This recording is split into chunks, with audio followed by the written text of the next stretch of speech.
मस्जिदों पर पर्दा, मजारों पर पर्दा। ये पर्दा नहीं तो धर्मों के बीच खड़ी दीवार है, हिंदू मुस्लिम को बांटने की दीवार।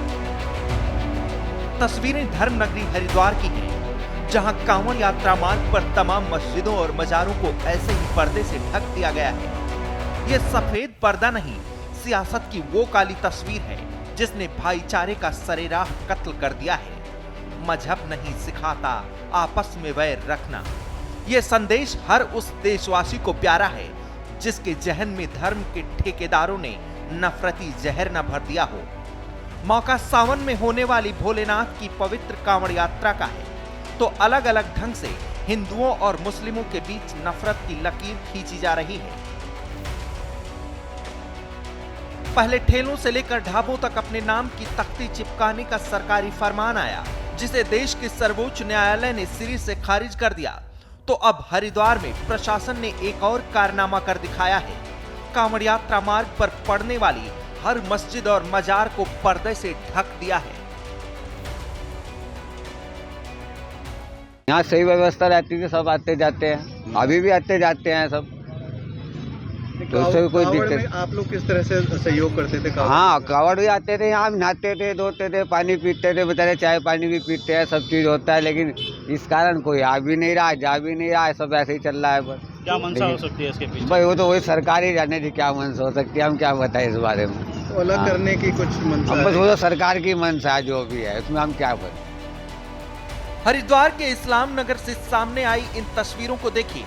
मस्जिद के गेट पर पर्दा लगा है, ऊंचे पुल पर बनी मजार और मस्जिद को भी पर्दे से ढक दिया गया है। जिस मार्ग से भी कांवड़ यात्रा गुजर रही है, उस रास्ते की ऐसी ही तस्वीर है। इलाके के लोगों को यह सरकारी फरमान नागवार गुजरा है, लेकिन बेतुका ही सही, हुक्मरानों का आदेश है, मानना तो पड़ेगा। इलाके के लोगों ने यह आदेश भी स्वीकार कर लिया है। हालांकि लोग दबी आवाज में ही सही धामी सरकार की आलोचना तो कर ही रहे हैं। इलाके के मौलवी कहते हैं कि 40 सालों से इसी तरह कांवड़ यात्रा को गुजरते देख रहे हैं। हर साल कांवड़ यात्रा में वो अपनी सेवाएं देते हैं, लेकिन इस बार पर्दा ढक जाने की वजह से वो शिव भक्तों की सेवा भी नहीं कर पा रहे हैं। वहीं शिव भक्त भी सरकार के इस फैसले से बहुत ज्यादा खुश नहीं है। नहीं, हमें तो कुछ भी नहीं लग रहा है, इसमें क्या लगेगा इसमें बताओ। नहीं, मतलब आप सही है पर्दा? नहीं, सही तो है नहीं। हाँ भाई, सही तो है नहीं ना। तो दुनिया सबका प्यार है, सारी उम्र से बना हुआ, आज तो थोड़ी यारी कांवड़। हम भी 40 साल हो गए देखते आ रहे हैं यहाँ, हमने तो कभी ऐसा देखा नहीं। तो इस बार क्या कांवड़ियों के लिए क्या व्यवस्था कर रखी है? बस अब व्यवस्था क्या, कोई भी व्यवस्था जब कानूनी मने करा, भाई कोई दुकान न लगाओ, कोई इनकी वो ना करो, देखभाल ये सेवा अन्य में तो क्या दिक्कत है भला चीज से। जब मस्जिद को पर्दे से ढकने के आदेश पर धामी सरकार के कैबिनेट मंत्री सतपाल महाराज से सवाल किया गया, तो उन्होंने इसका बड़ा ही बेतुका जवाब दिया। उन्होंने कहा कि कंस्ट्रक्शन साइट को पर्दे से ढक दिया जाता है, ऐसे ही मस्जिदों को ढक दिया गया है। खुद धामी सरकार के मंत्री इसे जायज ठहराने में जुटे हैं। कोई दिक्कत नहीं होनी चाहिए। आपको पता है कि जब कोई चीज़ होती है तो उसमें कुछ ओट लगा देते हैं, तो इस प्रकार से अगर किया गया है तो यही है कि कोई उत्तेजना ना हो, कोई भड़के नहीं, और हमारा कांवड़ यात्रा सुचारू रूप से चले, इसका ध्यान रखा गया है। पहली बार हुआ, आपको पता है जब कहीं कंस्ट्रक्शन होता है तो उसको भी ढक दिया जाता है, तो इस प्रकार से ये किया गया है। अब इसके देखेंगे क्या इसका फीडबैक मिलता है, हम लोगों को उसका अध्ययन करेंगे। अखिल भारतीय अखाड़ा परिषद के अध्यक्ष रविंद्र पुरी ने भी इस मुद्दे पर अपनी प्रतिक्रिया दी। उन्होंने कहा कि मस्जिदों को पर्दे से ढकने के पीछे सरकार का अपना एजेंडा है। रविंद्र पुरी बोले कि हिंदू और मुस्लिम में किसी भी तरह का वैर नहीं है। देखिए, उनका अपना एजेंडा है। मैं सावन का महीना है, हम किसी धर्म विशेष के लिए कुछ कहना नहीं चाहेंगे। ढकने से क्या होगा, मस्जिद तो आपके वहाँ है ही, और वो शायद कुछ उनका अपना एजेंडा होगा, कुछ दिखाना चाहते हैं।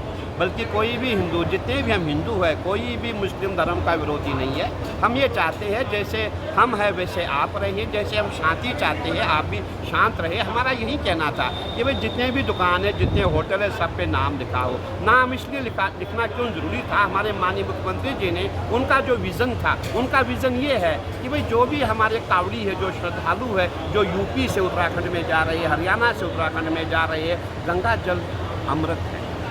गंगा जल लेके हम जाएंगे। अब किसका होटल है, होटल में क्या बना है, वहीं कच्ची मटन में जा रही है, वहीं दाल में जा रही है, तो देखिए हमारा धर्म भ्रष्ट होता है। पहले धामी सरकार ने फरमान जारी करते हुए मस्जिदों को पर्दों से ढक दिया।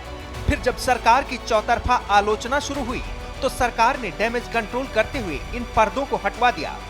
पर्दे तो हट जाएंगे धामी जी, लेकिन इन सफेद पर्दों के जरिए आपकी सरकार ने भाईचारे को जो बदनुमा दाग लगाया है वो अब धुलने वाला नहीं है, क्योंकि ये मजहबी दीवार उन भोलेनाथ की कांवड़ यात्रा में खड़ी की गई थी जो सबको अपने साथ लेकर चलते हैं। असुरों, देवों और मानवों को एक समान प्रेम करते थे। जब मन पर नफरत की कालिख जमी हो तो मस्जिदों पर ऐसा ही पर्दा ढक दिया जाता है। संसद में विकास की बहस से जी चुराकर भागने वाली बीजेपी सिर्फ हिंदुओं के नाम पर सियासत चमकाना जानती है। यूपी में योगी तो उत्तराखंड में धामी खुद को हिंदुओं का हितैषी दिखाना चाहते हैं। फिर चाहे इसके लिए तुगलकी फरमान ही क्यों न जारी करना पड़े, धामी जी को कांवड़ यात्रा में शिव भक्तों की सुरक्षा की चिंता खाई जा रही है।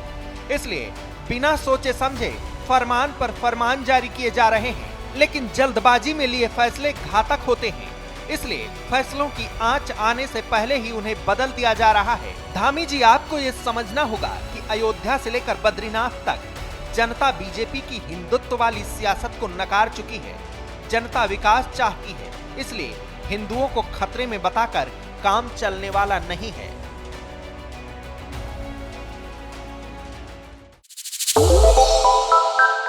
श्रेष्ठ उत्तराखंड पर खबरों से जुड़े रहने के लिए चैनल को सब्सक्राइब और लाइक करें, बेल आइकन दबाएं और देखते रहें श्रेष्ठ उत्तराखंड।